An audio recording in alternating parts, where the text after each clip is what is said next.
بسم اللہ الرحمن الرحیم۔ اعوذ باللہ من الشیطان الرجیم، بسم اللہ الرحمن الرحیم۔ السلام علیکم۔ آج آپ کا میزبان ڈاکٹر کاشف بشیر تفہیم القرآن سیریز کی قسط نمبر 283 کے ساتھ آپ کے سامنے حاضر خدمت ہے، جس میں ہم انشاءاللہ العزیز سورۃ الحج کی آیت نمبر 34 سے لے کر 37 تک کا ترجمہ اور تفسیر آپ کے سامنے پیش کریں گے، اور اس حصے کا موضوع ہے قربانی کا مقصد۔ اللہ تعالیٰ سے دعا ہے کہ اللہ تعالیٰ ہمیں قرآن مجید کے مطالب و مضامین کو سمجھنے کی توفیق عطا فرمائے اور ان کو اپنی زندگیوں میں نافذ العمل کرنے کی بھی توفیق عطا فرمائے۔ بسم اللہ الرحمن الرحیم۔ وَلِكُلِّ أُمَّةٍ جَعَلْنَا مَنْسَكًا لِيَذْكُرُوا اسْمَ اللَّهِ عَلَى مَا رَزَقَهُم مِّن بَهِيمَةِ الْأَنْعَامِ فَإِلَٰهُكُمْ إِلَٰهٌ وَاحِدٌ فَلَهُ أَسْلِمُوا وَبَشِّرِ الْمُخْبِتِينَ۔ ترجمہ: ہر امت کے لیے ہم نے قربانی کا ایک قاعدہ مقرر کیا ہے تاکہ اس امت کے لوگ ان جانوروں پر اللہ کا نام لیں جو اس نے ان کو بخشے۔ ان مختلف طریقوں کے اندر مقصد ایک ہی ہے، بس تمہارا خدا ایک ہی خدا ہے اور اسی کے تم مطیع فرمان بنو۔ اور اے نبی صلی اللہ علیہ وآلہ وسلم، بشارت دے دے عاجزانہ روش اختیار کرنے والوں کو۔ تفسیر میں آتا ہے اس آیت سے دو باتیں معلوم ہوئیں۔ ایک ہے کہ قربانی تمام شرائع الہیہ کے نظام عبادت کا ایک لازمی جز رہی ہے۔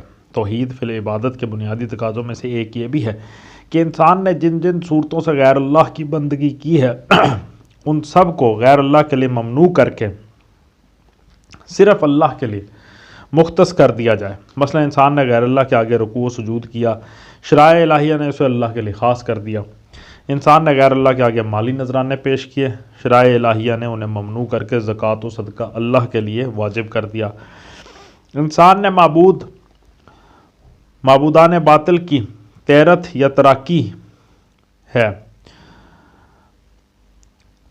یاترا کی ہے، شرائع الہیہ نے کسی نہ کسی مقام کو مقدس یا بیت اللہ قرار دے کر اس کی زیارت اور طواف کا حکم دے دیا ہے۔ انسان نے غیر اللہ کے نام کے روزے رکھے، شرائع الہیہ نے انہیں بھی اللہ کے لیے مختص کر دیا۔ ٹھیک اسی طرح انسان اپنے خود ساختہ معبودوں کے لیے جانوروں کی قربانیاں بھی کرتا رہا ہے، اور شرائع الہیہ نے ان کو بھی غیر کے لیے قطعاً حرام اور اللہ کے لیے واجب کر دیا۔ دوسری بات اس آیت سے یہ معلوم ہے کہ اصل چیز اللہ کے نام پر قربانی ہے، نہ کہ اس قاعدے کی یہ تفصیلات کہ قربانی کب کی جائے اور کہاں کی جائے اور کس طرح کی جائے۔ ان تفصیلات میں مختلف زمانوں اور مختلف قوموں اور ملکوں کے انبیاء کی شریعتوں میں حالات کے لحاظ سے اختلافات رہے ہیں، مگر سب کی روح اور سب کا مقصد ایک ہی رہا۔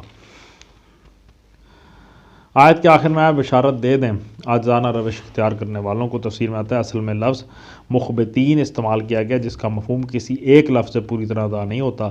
اس میں تین مفہومات شامل ہیں: استکبار اور غرور نفس چھوڑ کر اللہ کے مقابلے میں عجز اختیار کرنا، اس کی بندگی اور غلامی پر مطمئن ہو جانا، اس کے فیصلوں پر راضی ہو جانا۔ الذین اذا ذکر اللہ وجلت قلوبہم والصابرین علی ما اصابہم والمقیم الصلاۃ ومما رزقناہم ینفقون۔ ترجمہ: جن کا حال یہ ہے کہ اللہ کا ذکر سنتے ہیں تو ان کے دل کانپ اٹھتے ہیں، جو مصیبت بھی ان پر آتی ہے اس پر صبر کرتے ہیں، نماز قائم کرتے ہیں، اور جو کچھ رزق ہم نے ان کو دیا ہے اس میں سے خرچ کرتے ہیں۔ تفسیر میں آیا اس سے پہلے اس امر کی تصریح کی جا چکی ہے کہ اللہ نے کبھی حرام و ناپاک مال کو اپنا رزق نہیں فرمایا، اس لیے آیت کا مطلب یہ ہے کہ جو پاک رزق ہم نے انہیں بخشا ہے اور جو حلال کمائیاں ان کو عطا کی ان میں سے وہ خرچ کرتے ہیں۔ پھر خرچ سے مراد بھی ہر طرح کا خرچ نہیں ہے، بلکہ اپنی اور اپنے اہل و عیال کی جائز ضروریات پوری کرنا، رشتہ داروں اور ہمسایوں اور حاجت مند لوگوں کی مدد کرنا، رفاع عامہ کے کاموں میں حصہ لینا اور اللہ کا کلمہ بلند کرنے کے لیے مالی اثار کرنا مراد ہے۔ بیجا خرچ اور عیش و عشرت کے خرچ اور ریاکارانہ خرچ وہ چیز نہیں ہے جسے قرآن انفاق قرار دیتا ہو، بلکہ یہ اس کی اصطلاح میں اسراف اور تبذیر ہے۔ اسی طرح کنجوس اور تنگ دلی کے ساتھ جو خرچ کیا جائے کہ آدمی اپنے اہل و عیال کو بھی تنگ رکھے اور خود بھی اپنی حیثیت کے مطابق اپنی ضرورتیں پوری نہ کرے اور خلق خدا کی مدد بھی اپنی استطاعت کے مطابق کرنے سے جی چرائے، تو اس صورت میں اگرچہ آدمی خرچ تو کچھ نہ کچھ کرتا ہی ہے، مگر قرآن کی زبان میں اس خرچ کا نام انفاق نہیں، وہ اس کو بخل اور شح نفس کہتا ہے۔ وَالْبُدْنَ جَعَلْنَاهَا لَكُم مِّن شَعَائِرِ اللَّهِ لَكُمْ فِيهَا خَيْرٌ فَاذْكُرُوا اسْمَ اللَّهِ عَلَيْهَا صَوَافَّ فَإِذَا وَجَبَتْ جُنُوبُهَا فَكُلُوا مِنْهَا وَأَطْعِمُوا الْقَانِعَ وَالْمُعْتَرَ كَذَلِكَ سَخَّرْنَاهَا لَكُمْ لَعَلَّكُمْ تَشْكُرُونَ۔ ترجمہ: اور قربانی کے اونٹوں کو ہم نے تمہارے لیے شعائر اللہ میں شامل کیا ہے، تمہارے لیے ان میں بھلائی ہے، پس انہیں کھڑا کر کے ان پر اللہ کا نام لو، اور جب قربانی کے بعد ان کی پیٹھیں زمین پر ٹک جائیں تو ان میں سے خود بھی کھاؤ اور ان کو بھی کھلاؤ جو کنات کیے بیٹھے ہیں، اور ان کو بھی جو اپنی حاجت پیش کریں۔ ان جانوروں کو ہم نے اس طرح تمہارے لیے مسخر کیا ہے تاکہ تم شکریہ ادا کرو۔ آیت کے آغاز میں ہے قربانی کے اونٹوں۔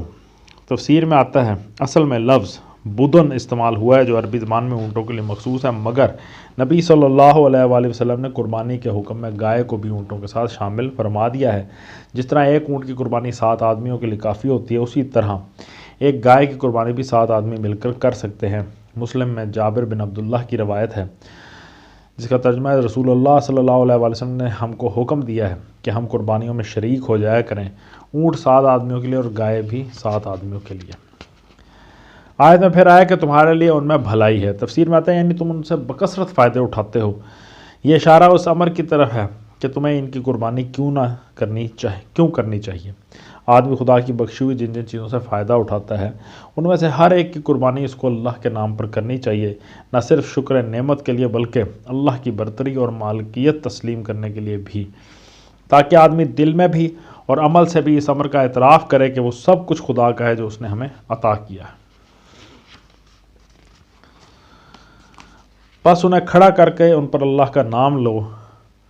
تفسیر میں آتا ہے واضح ہے کہ اونٹ کی قربانی اس کو کھڑا کر کے کی جاتی ہے تو اس کا ایک پاؤں باندھ دیا جاتا ہے، پھر اس کی حلقوم میں زور سے نظام مارا جاتا ہے جس سے خون کا فوارہ نکل پڑتا ہے، پھر جب کافی خون نکل جاتا ہے تب اونٹ زمین پر گر پڑتا ہے۔ یہی مفہوم ہے سواف کا، اور یہ سب اس سے متفق ہیں۔ اور جب قربانی کے بعد ان کی پیٹھیں زمین پر ٹک جائیں تو ان میں سے خود بھی کھاؤ۔ تفسیر میں آتا ہے یہ الفاظ پھر سے اس بات پر دلالت کرتے ہیں کہ اللہ کا نام لیے بغیر ذبح کرنے سے کوئی جانور حلال نہیں ہوتا، اس لیے اللہ تعالیٰ ان کو ذبح کرو کہنے کے بجائے ان پر اللہ کا نام لو فرما رہا ہے، اور مطلب اس کا جانوروں کو ذبح کرنا ہے۔ اس سے خود بخود یہ بات نکلتی کہ اسلامی شریعت میں جانور کے ذبح کرنے کا کوئی تصور اللہ کے نام کے لیے بغیر نہیں ہو سکتا۔ ذبح کرتے ہوئے بسم اللہ اللہ اکبر کہنے کا طریقہ بھی اسی مقام سے ماخوذ ہے۔ آیت نمبر 32 میں فرمایا فَاذْكُرُوا اسْمَ اللَّهِ عَلَيْهِ، ان پر اللہ کا نام لو، اور آیت نمبر 37 میں فرمایا لِتُكَبِّرُوا اللَّهَ عَلَى مَا هَدَاكُمْ، ترجمہ تاکہ اللہ کی بخشی ہوئی ہدایت پر تم اس کی تکبیر کرو۔ قربانی کرتے وقت اللہ کا نام لینے کی مختلف صورتیں حدیث میں منقول ہیں، جیسا کہ ایک حدیث کا ترجمہ ہے اللہ کے نام کے ساتھ، اور اللہ سب سے بڑا ہے، خدا یا تیرا ہی مال ہے اور تیرے ہی لیے حاضر ہے۔ اللہ اکبر لا الہ الا اللہ منک ولک، ترجمہ وہ اللہ سب سے بڑا ہے، اللہ کے سوا کوئی معبود نہیں، خدا ہے تیرا ہی مال ہے اور تیرے ہی لیے حاضر ہے۔ پھر ایک حدیث میں آیا میں نے یکسو ہو کر اپنا رخ استاد کی طرف کر لیا ہے جس نے زمین اور آسمانوں کو پیدا کیا ہے، اور میں مشرکوں میں سے نہیں ہوں، بے شک میری نماز اور قربانی اور میرا مرنا اور جینا سب اللہ رب العالمین کے لیے ہے، اس کا کوئی شریک نہیں، اسی کا مجھے حکم دیا گیا اور میں سر اطاعت جھکا دینے والوں میں سے ہوں، خدایا تیرا ہی مال ہے اور تیرے ہی لیے حاضر ہے۔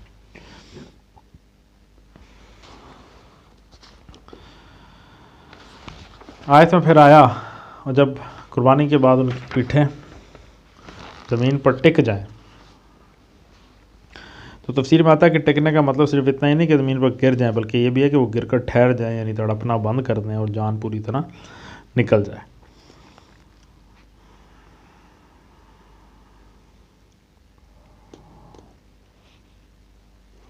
آیت کے آخر میں آیا ان جانوروں کو ہم نے اس طرح تمہارے لیے مسخر کیا تاکہ تم شکریہ ادا کرو، تو تفسیر میں آتا ہے یہاں پھر اشارہ ہے اس مضمون کی طرف کہ قربانی کا حکم کیوں دیا گیا ہے، تو وہ شکر ادا کرنے کے لیے، اللہ تعالیٰ کی وحدت کو کا پرچار کرنے کے لیے کیا گیا ہے۔ لن ینال اللہ لحومها ولا دماؤها ولكن ينالہ التقوى منکم كذلك سخرها لكم لتكبروا اللہ علی ما ہداکم وبشر المحسنین۔ ترجمہ: نہ ان کے گوشت اللہ کو پہنچتے ہیں نہ خون، مگر اسے تمہارا تقویٰ پہنچتا ہے۔ اس نے ان کو تمہارے لیے اس طرح مسخر کیا ہے تاکہ اس کی بخشی ہوئی ہدایت پر تم اس کی تکبیر کرو، اور اے نبی صلی اللہ علیہ وآلہ وسلم بشارت دے دے نیکوکار لوگوں کو۔ تفسیر میں آتا ہے کہ جاہلیت کے زمانے میں اہل عرب جس طرح بتوں کی قربانی کا گوشت بتوں پر لے جا کر چڑھاتے تھے، اسی طرح اللہ کے نام کی قربانی کا گوشت کعبہ کے سامنے لا کر رکھتے تھے اور خون اس کی دیواروں پر لے تھیڑتے تھے۔ ان کے نزدیک یہ قربانی گویا اس لیے کی جاتی تھی کہ اللہ کے حضور اس کا خون اور گوشت پیش کیا جائے۔ حدیث میں آیا ہے جس کا مفہوم ہے اللہ تمہاری صورتیں اور تمہارے رنگ نہیں دیکھتا بلکہ تمہارے دل اور اعمال دیکھتا ہے۔ تو یہ قربانی تقویٰ کو ظاہر کرنے کے لیے ہے۔ پھر آیت میں آیا کہ اس نے ان کو تمہارے لیے اس طرح مسخر کیا تاکہ اس کی بخشی ہوئی ہدایت پر تم اس کی تکبیر کرو۔ تو تفسیر میں آتا ہے یعنی دل سے اس کی بڑائی اور برتری مانو اور عمل سے اس کا اعلان و اظہار کرو۔ پھر حکم قربانی کی غرض اور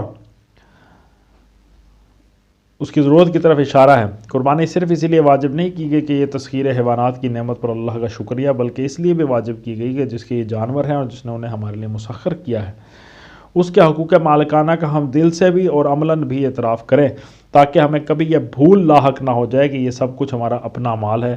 اسی مضمون کو وہ فقرہ ادا کرتا ہے جو قربانی کرتے ہوئے کہا جاتا ہے، جس کا ترجمہ ہے خدایا تیرا ہی مال ہے اور تیرے ہی لیے حاضر ہے۔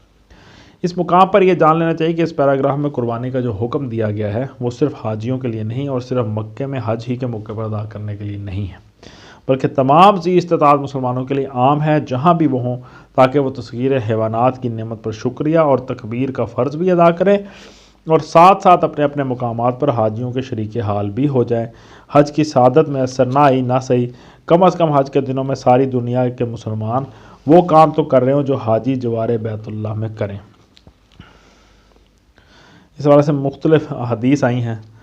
مسند احمد اور ابن ماجہ میں ابو ہریرہ رضی اللہ تعالیٰ عنہ کی روایت ہے کہ نبی صلی اللہ علیہ وآلہ وسلم نے فرمایا، جو شخص استطاعت رکھتا ہو پھر قربانی نہ کرے وہ ہماری عیدگاہ کے قریب نہ آئے۔ اس روایت کے تمام راوی ثقہ ہیں۔ محدثین میں صرف اس امر پر اختلاف ہے کہ یہ مرفوع روایت ہے یا موقوف۔ ترمذی میں ابن عمر رضی اللہ تعالیٰ عنہ کی روایت ہے جس کا مفہوم ہے نبی صلی اللہ علیہ وآلہ وسلم مدینہ میں 10 سال رہے اور ہر سال قربانی کرتے رہے۔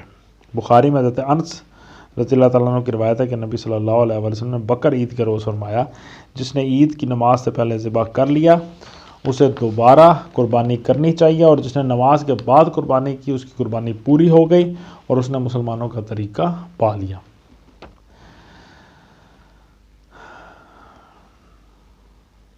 مسلم میں جابر بن عبداللہ رضی اللہ تعالیٰ عنہ کی روایت ہے کہ نبی صلی اللہ علیہ وآلہ وسلم نے فرمایا، مدینہ میں بقر عید کی نماز پڑھائی اور بعض لوگوں نے یہ سمجھ کر کہ آپ قربانی کر چکے اپنی اپنی قربانیاں کر لیں، اس پر آپ نے حکم دیا کہ مجھ سے پہلے جن لوگوں نے قربانی کر لیا وہ پھر اعادہ کریں۔ بس یہ بات شک و شبہ سے بالا تر ہے کہ بقر عید کے روز جو قربانی عام مسلمان دنیا بھر میں کرتے ہیں یہ نبی صلی اللہ علیہ وآلہ وسلم ہی کی جاری کی ہوئی سنت ہے۔ البتہ اگر اختلاف ہے تو اس امر میں کیا یہ واجب ہے یا صرف سنت۔ ابراہیم نخعی، امام ابو حنیفہ، امام مالک، امام محمد اور ایک روایت کے مطابق امام ابو یوسف بھی اس کو واجب مانتے ہیں، مگر امام شافعی اور امام احمد بن حنبل کے نزدیک یہ صرف سنت مسلمین ہے، اور سفیان ثوری بھی اس بات کے قائل ہیں کہ اگر کوئی نہ کرے تو مذائقہ نہیں۔ تاہم علماء امت میں سے کوئی بھی اس بات کے قائل نہیں ہے کہ اگر تمام مسلمان متفق ہو کر اسے چھوڑ دیں تب بھی کوئی مذائقہ نہیں۔